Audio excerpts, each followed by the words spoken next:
But अब अगर आपने ऐसा क्वेश्चन जो ज्यादा टाइम ले रहा है, जिसकी बजाय हम 2 या 3 इजी क्वेश्चन कर सकते हैं, ऐसे क्वेश्चन को छेड़ दिया, तो टाइम इतना कम है कि अगर एंड में 2 या 3 इजी क्वेश्चन और पहले मुश्किल क्वेश्चन को आपने छेड़ दिया, उस पर टाइम खराब कर दिया, फिर वो देखने का टाइम ही नहीं मिलेगा। और जिस बच्चे ने ऐसा नहीं किया, जिसने अच्छे से स्कीपिंग करी, पहले इजी इजी क्वेश्चन किए, वो एज में रह जाएगा। हेलो डियर, आपका इस वीडियो के अंदर बहुत बहुत वेलकम है भाई। जो सिलेक्शन पोस्ट फेज 14 का नोटिफिकेशन आउट हुआ है और उसके अंदर एक मेजर ये डेवलपमेंट है, आपने पहले अगर सुन भी लिया है तो इसका मैं आपको इलाज बताता हूँ। मेजर डेवलपमेंट क्या है कि जैसे सीपीओ के अंदर इन्होंने सेक्शन वाइज टाइम को डिस्ट्रीब्यूट कर दिया था, जैसे बैंकिंग के एग्जाम के अंदर होता है, ठीक है। तो जो सिलेक्शन पोस्ट है उसके अंदर भी इन्होंने क्या किया, अलग अलग सेक्शन के अंदर इन्होंने जो 60 मिनट थी उनको तोड़ दिया है कि 15 मिनट मैथ को देंगे, 15 मिनट हर एक सब्जेक्ट को देंगे बेसिकली। तो इसका क्या इलाज है, इसको कैसे परसीव करना है, और इस चीज को, बिकॉज ये नई चीज है और नई चीज के बेस पर आप लोगों को मिसगाइड भी किया जा सकता है, ठीक है। तो वो चीज मैं आपको बताऊंगा, इसको डिटेल में आसानी से हम समझेंगे कि कैसे हम इसको टैकल करेंगे और हम इसको कितना टैकल कर सकते हैं। तो पहले ये था कि सारे के सारे क्वेश्चन अटेम्प्ट करने का या उनको करने का टाइम इन्होंने हमें दे दिया था, अब टाइम उससे कम दे दिया है। तो नंबर 1, एक तो हमें ज्यादा क्वेश्चन स्किप करने पड़ेंगे। पहले क्या होता था कि मान लो कई क्वेश्चन ऐसे हैं, जो इजी क्वेश्चन हम फर्स्ट राउंड में करते थे, जो मॉडरेट क्वेश्चन है वो हम सेकंड राउंड में करते थे, जो डिफिकल्ट क्वेश्चन है वो हम थर्ड राउंड में करते थे।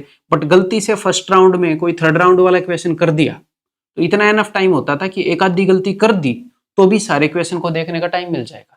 बट अब अगर आपने ऐसा क्वेश्चन जो ज्यादा टाइम ले रहा है, जिसकी बजाय हम 2 या 3 इजी क्वेश्चन कर सकते हैं, ऐसे क्वेश्चन को छेड़ दिया, तो टाइम इतना कम है कि अगर एंड में 2 या 3 इजी क्वेश्चन और पहले मुश्किल क्वेश्चन को आपने छेड़ दिया, उस पर टाइम खराब कर दिया, फिर वो देखने का टाइम ही नहीं मिलेगा।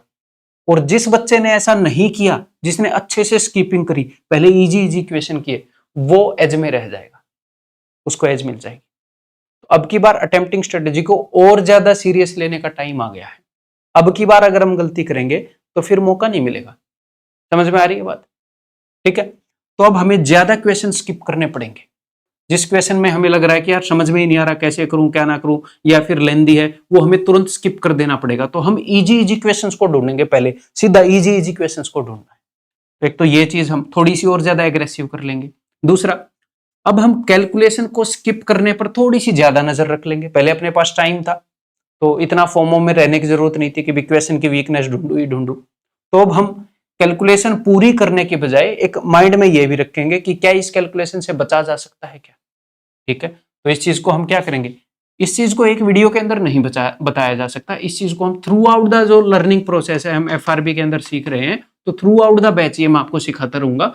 और उसके बाद जब हम मॉक्स करेंगे तो उनके अंदर सारे मॉक्स में मैं आपको सिखाता रहूंगा, ठीक है। तो ये चीज सिर्फ ऐसी नहीं है कि मैंने आपको बताई और आपने कर ली, ये सिखाई जाएगी एक लंबे टाइम के अंदर। क्लियर है।